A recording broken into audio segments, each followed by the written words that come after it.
आप बचपन से ही सीए बनना चाहते थे? नहीं, कभी भी नहीं एक्चुअली।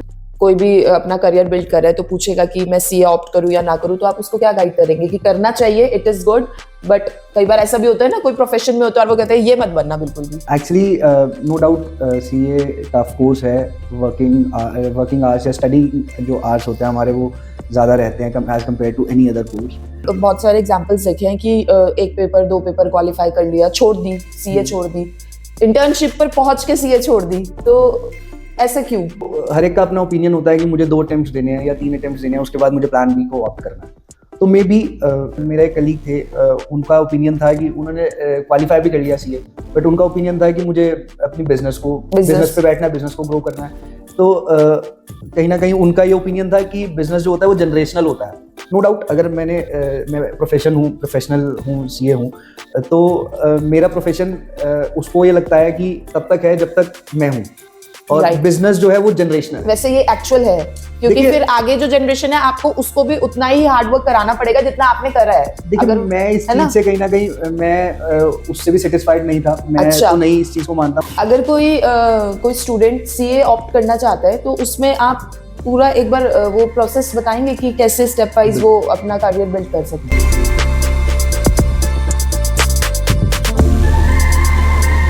आप बचपन से ही सीए बनना चाहते थे? नहीं, कभी भी नहीं एक्चुअली। मेरा तो प्लान बहुत रैंडम था। I was in business from class 8th। मैं क्लास 8 से बिजनेस में आ गया था, बट लेकिन कुछ 12th के बाद एकदम से प्लान्स चेंज हुए। मतलब ऐसा सुनना जाता है कि सीए जो है बहुत टफ है, बहुत स्टडीज बहुत टफ है, तो ऐसे एकदम सडन चेंज आपने किया और फिर मतलब सब कुछ ट्रैक पर टचवुड अच्छा चल रहा है? तो बिल्कुल, actually no doubt CA tough course है। वर्किंग आवर्स या स्टडी जो आवर्स होते हैं हमारे वो ज़्यादा रहते हैं as compare to any other course. और मैंने नहीं प्लान किया था कभी भी कि मैं सीए करूँगा, बट लेकिन आफ्टर 12th एक ऐसी सिचुएशन बनी कि आई थॉट ऑफ एकदम से एक कहीं से मोटिवेशन या स्पार्क आया कि I should try once for CA, और मैंने स्टार्ट किया और थ्रू आउट मेरे एग्जाम्स भी क्लियर हुए। मैंने अपना स्टडी आवर्स भी मैंने पूरे अच्छे से अपने दिए। और अभी जैसे आजकल का जो हमारे यूथ है, अगर वो सीए प्रोफेशन में जाना चाहें तो उनको आप क्या गाइडलाइंस देना चाहेंगे कि उनके करियर बिल्ड में हेल्प करे? देखिए, सबसे पहले तो दोनों ही कॉमर्स और साइंस फील्ड से जो भी आता है बैकग्राउंड से, कोई भी सीए कोर्स को ऑप्ट कर सकता है। ऐसा कुछ नहीं है कि उसको कॉमर्स से ही होना जरूरी है। मेरे को काफी फ्रेंड्स हैं जो बैकग्राउंड जिनका साइंस है, but they further opted for the CA and they are CA and they are doing well in their career. तो गाइडलाइंस अगर मैं बोलूँ तो ये, जैसे कि आपने क्या स्ट्रिक्ट डिसिप्लिन या कुछ ऐसा फॉलो करा होगा? ऑब्वियसली वर्किंग आवर्स आपके कितने थे? और मेरे study hours obviously study hours should not be less than 15 to 18 hours when you are in finals and जब आप एक फाइनल स्टेज पे आ गए हैं। स्टार्टिंग में अभी हम लोग स्टडी आवर्स मतलब रेगुलर जो हमारा रूटीन रहता था वो 10 आवर्स का 12 आवर्स का रहता था। इतनी देर बैठ के पढ़ लेते थे? हाँ, स्टडी आवर्स नो डाउट ज्यादा रहते हैं। और आफ्टर सीए भी ऐसा नहीं है कि कुछ लोग बोलते हैं, मतलब मैंने भी जब तक मैं क्वालिफाई नहीं करा था तब तक मुझे भी यही सुनने में आता था कि after CA will be settled and life short हो जाती है। बट लेकिन हाँ, ठीक है, उसके बाद भी सारे स्ट्रगल्स होते हैं, बहुत सारी चीजें हैं जो वर्किंग आवर्स हो जाते हैं, फिर स्टडी आवर्स लेके। आप प्रैक्टिसिंग में ज्यादा बिलीव करते हैं या फिर जॉब अगर आपको ऑफर करी जाए तो आप दोनों में से क्या ऑप्ट करेंगे? देखिए, मेरे को जब मैं क्वालिफाई करा था मुझे बहुत अच्छा पैकेज एक ऑफर हुआ था। एक क्या 2-3 ऑफर हुए थे। व्हेन हम लोग जब कैंपस प्लेसमेंट में जाते हैं तो अच्छे ऑफर्स हुए थे, बट लेकिन I was stick to it कि मुझे प्रैक्टिस ही करनी है, बिकॉज अच्छा, पहले से ही माइंड मेकअप था कि प्रैक्टिस। बिल्कुल। किसी ने गाइड किया था? ये नहीं, गाइड नहीं, एक्चुअली जब हम लोग इंटर्नशिप में थे तो I was of the thought कि मुझे कहीं ना कहीं चीज़ों को एक्सप्लोर करना है। When you are in job आपको एक पर्टिकुलर डोमेन में काम करना पड़ता है, कहीं ना कहीं आपको एक स्ट्रिक्ट जो आपको एक्शंस दिए जाते हैं उनको फॉलो करना पड़ता है, और आप कहीं ना कहीं चैलेंजेस, मैं नहीं कहूँगा चैलेंजेस नहीं होते हैं, बट लेकिन कहीं ना कहीं स्टीरियोटाइप वर्क रहता है कि हमें वही पर्टिकुलर डोमेन में काम करना है। मुझे चीज़ों को एक्सप्लोर करना ज़्यादा अच्छा लगता है। प्रैक्टिस में हम लोगों को नया चैलेंज आता है, रोज रोज नई चीज़ें हम एक्सप्लोर करते हैं, अपने स्किल सेट को इम्प्रूव करते हैं, अपने आप को अपडेट करते हैं, तो मुझे वो चीज़ें अच्छी लगती हैं। तो I was of the mind कि मुझे प्रैक्टिस में ही जाना है, तो मैंने इसलिए प्रैक्टिस को ऑप्ट किया। बाकी जॉब इज ऑल्सो, मेरे बहुत सारे कलीग्स हैं जो जॉब कर रहे हैं and they are well settled in their career और बहुत अच्छी सैलरीज पे हैं।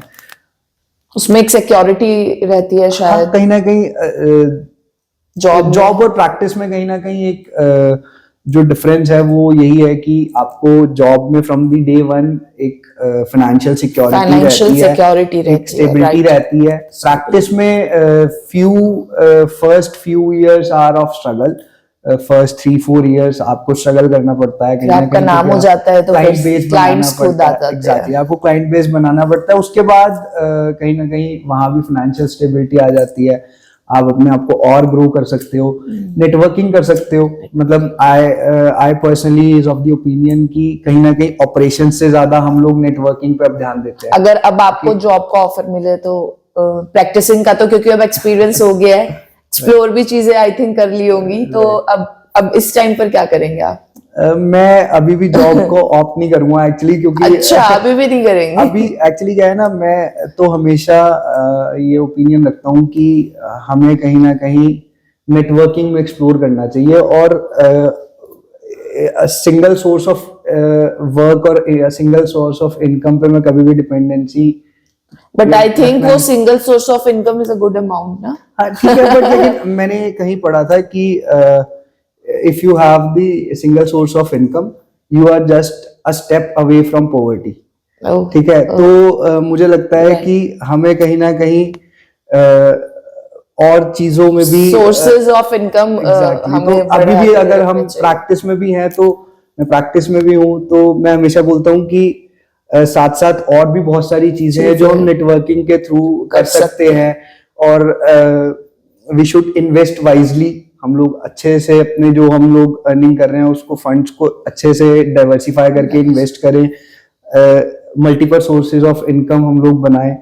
तो मैं उसी ओपिनियन को, तो मुझे लगता अच्छा, अगर आपसे कोई पूछेगा कि कोई भी अपना करियर बिल्ड कर रहा है तो पूछेगा कि मैं सीए ऑप्ट करूं या ना करूं, तो आप उसको क्या गाइड करेंगे कि करना चाहिए, इट इज गुड, बट कई बार ऐसा भी होता है ना, कोई प्रोफेशन में होता है और वो कहते हैं ये मत बनना, बिल्कुल भी ये काम मत करना, तो ऐसा इस पर आप क्या कहना चाहेंगे? देखिए, no doubt initially study hours ज्यादा हैं as compare to other streams या अदर कोई जो कोर्सेज हैं, उसके कंपैरिजन में हमारी जो पेरोल्स पर working hour is not so good. If अगर हम आईटी की बात करें तो it is better, no doubt, but अगर हम लोग अपने स्किल सेट को इम्प्रूव कर रहे हैं डे बाय डे, अपने आप को अपडेट कर रहे हैं, तो सीए में भी बहुत सारे ऐसे एग्जाम्पल्स हैं जो कहीं ना कहीं अपने करियर में एक्सेल कर रहे हैं। अभी मैं आपको कुछ एग्जांपल्स देता हूँ। Motilal Oswal ji is chartered accountant, Jhunjhunwala ji is chartered accountant. आपने टेस्ला के सीएफओ के बारे में सुना होगा, Vaibhav Taneja, he is also chartered accountant, he is in job, and उसने लास्ट ईयर जो अपने अलाउंसेस ड्रॉ करे हैं that was 1200 crore. Okay, he is also chartered accountant.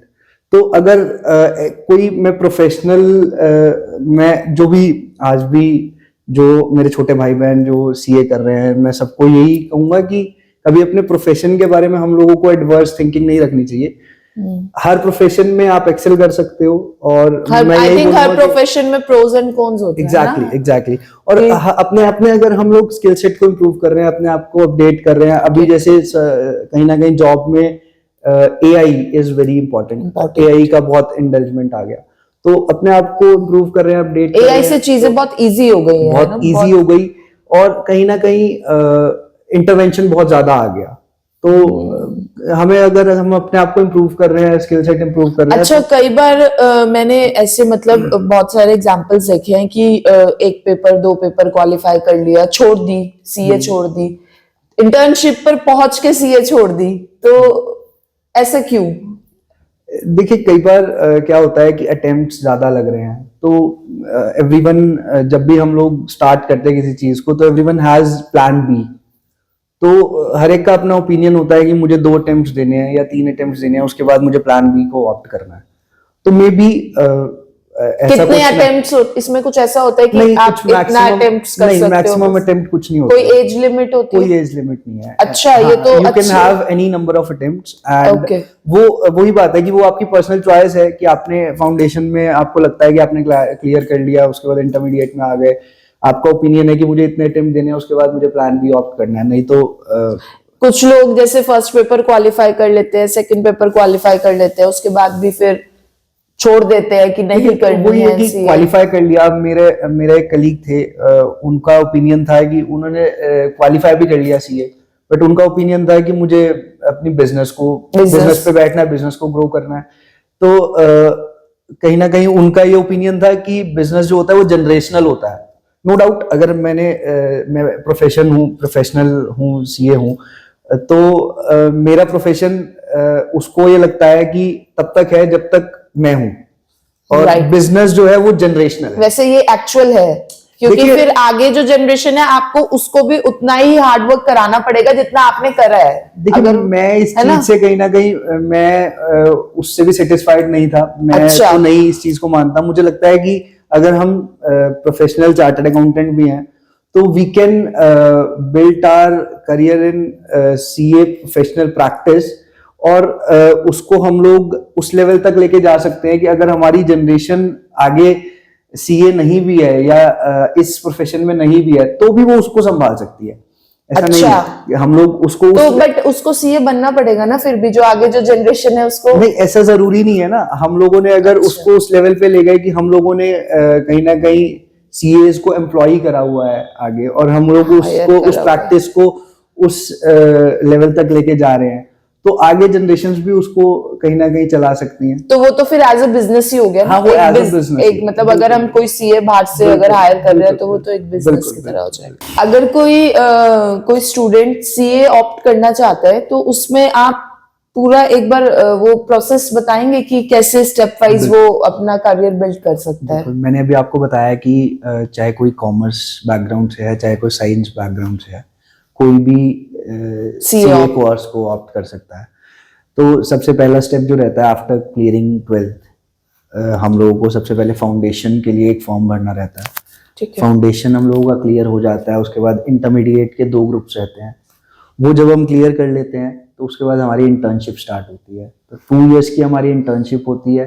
हमारे जब हम लोगों ने graduation course on the side graduation course करना जरूरी हाँ, है? आप कर सकते हैं, नहीं जरूरी नहीं है, आप It's कर सकते optional. हैं, इट्स ऑप्शनल, बट आप उसको ओपन कर सकते हैं। मतलब Open कर आप रेगुलर में नहीं कर सकते हैं, क्योंकि अच्छा। इंटर्नशिप के साथ आप रेगुलर नहीं कर सकते। रेगुलर नहीं कर अदरवाइज आप इंटर्नशिप थोड़ा सा लेट स्टार्ट करें, जब आप अच्छा। ग्रेजुएशन करने के बाद अपनी इंटर्नशिप को स्टार्ट करें। ठीक है। तो 2 साल की इंटर्नशिप रहती है। जब हम लोग सीए कर रहे थे तब इट वाज ऑफ 3 इयर्स, अब वो 2 इयर्स की है internship. Then you have to go for the finals, और फाइनल के 2 ग्रुप्स होते हैं, उसको हम लोग क्लियर कर लेते हैं, क्वालिफाई कर लेते हैं, तो हम लोगों को इंटर्नशिप 2 साल मिल की जाता है होती है। सीए। इंटर्नशिप अभी 2 साल की होती है। जब मैं जब स्टूडेंट फेज में था तब वो अच्छा, ये जैसे ऐसा भी होगा कि जैसे वो ग्रेजुएशन बाय साइड कर रहे हैं तो बीकॉम ही करनी है, ऐसा कुछ है कि कोई पर्टिकुलर कुछ होता है ऐसे नहीं, कि नहीं, यही आप करना है? ग्रेजुएशन में कुछ भी कर सकते हैं। अच्छा, 11 12 भी कुछ भी बैकग्राउंड हो सकता हाँ, है, मतलब कोई भी स्ट्रीम का बच्चा कोई भी हो सकता आप है? कुछ भी कर सकते हैं। ऐसा कुछ नहीं है कि आपको ग्रेजुएशन यूजुअली यही सुनने के लिए मिलता था 11 12 में कॉमर्स लेनी है तो सीए बनना है, मतलब ऐसा एक माइंड सेट होता है ना कि एक हमारा बेस थोड़ा सा रेडी हो जाता है 11 12 में। बिकॉज अगर हम 11 12 में कॉमर्स स्टूडेंट है या कॉमर्स बैकग्राउंड से हैं, तो हम लोगों ने अकाउंटेंसी को कहीं ना कहीं पढ़ा हुआ है। तो आगे आने वाले समय में जब हम सीए को ऑप्ट करते हैं वहां भी हमें अकाउंटेंसी एज अ सब्जेक्ट, और वैसे 11th-12th में जिसके पास साइंस स्ट्रीम है वो हाँ, opt दे कर कैन सकते हैं। Opt for it, but They can कहीं ना कहीं कॉमर्स बैकग्राउंड के पास एक बेनिफिट होता है इस चीज का कि उसने कहीं ना कहीं अकाउंटेंसी ऑलरेडी टच में रहता है कर वो रखा इन है, चीजों से पहले। तो वो एज अ सब्जेक्ट अकाउंटेंसी जब आगे सीए कोर्स में देखता है तो उसको कहीं ना कहीं उसको वो एक बेनिफिट ऑफ ईज रहता है। ओके, आज की हमारी खास बातचीत थी सर सीए भरत मिगलानी से। अगर इस टॉपिक पर आपका भी कुछ कहना है तो आप हमें कमेंट बॉक्स में बता सकते हैं।